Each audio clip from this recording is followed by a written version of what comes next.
প্রিয় দর্শক, সাকিব বর্তমানে রয়েছে কাউন্টি লিগ খেলতেছে ইংল্যান্ডে। প্রিয় দর্শক, সাকিবের দল শারজের সর্বশেষ তথ্য আপনাদের সামনে হাজির করছি। ইতিমধ্যে খেলাটি শেষ হয়েছে। প্রিয় দর্শক, সাকিব আল হাসান পারলেন না দলকে জেতাতে। গুরুত্বপূর্ণ সময়ে ফিরেছেন শূন্য হাতে। বল হাতে বিধ্বংসী ছিল সাকিব, কিন্তু ব্যাট হাতে ছিল বিবর্ণ। সারের হয়ে তার উইকেট সংখ্যা মোট রানকে পেরিয়ে গেল না একটুর জন্য। বল হাতে সারের হয়ে অভিষেকে 4 উইকেট নেওয়া সাকিব প্রথম ইনিংসে ব্যাট হাতে 12 রানের বেশি করতে সক্ষম হননি। তবে সেই ব্যর্থতা পুষিয়ে দিল বল হাতে। দ্বিতীয় ইনিংসেও তিনি হয়ে ওঠেন আরও ভয়ঙ্কর। পিলে চমকে ওঠে প্রতিপক্ষ। এবার পেরিয়ে যায় আগের ইনিংসকেও, গড়েন অনন্য কীর্তি। কাউন্টি ক্রিকেটে প্রথমবারের মতো পান 5 উইকেটের দেখা। সব মিলিয়ে ম্যাচে 193 রান দিয়ে তিনি উইকেট শিকার করেছেন 9 খানা। সাকিবের উপর ভর করে জয়ের স্বপ্ন বুনতে থাকে তার দল সারে। প্রথম ইনিংসে বল হাতে সাকিবের 4 উইকেটের সুবাদে সমারসেট গুটিয়ে যায় মাত্র 317 রানের ইনিংসে।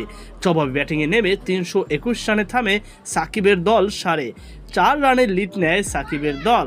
তবে দ্বিতীয় উইকেটের ইনিংস সেই লিড ভেঙে সারেকে 221 রানের লক্ষ্য দেয় সমারসেট। আগের দিনে 9 উইকেট হারিয়ে ফেলা দলটা শেষ দিনে সাকিবের কাছে হারায় শেষ উইকেট। বৃহস্পতিবার 46 রান করা টম বেন্টনকে ফিরিয়ে ইনিংস শেষ করেন বাংলার প্রাণ। সেই সাথে স্পর্শ করে 5 উইকেটের মাইলফলকের রেকর্ড। লক্ষ্য তারায় 31 রানে জোড়া উইকেট হারালেও 3 উইকেটে 95 রান পর্যন্ত পৌঁছে যায় সারে। তবে এরপর আর উঠে দাঁড়াতে পারেনি দলটি।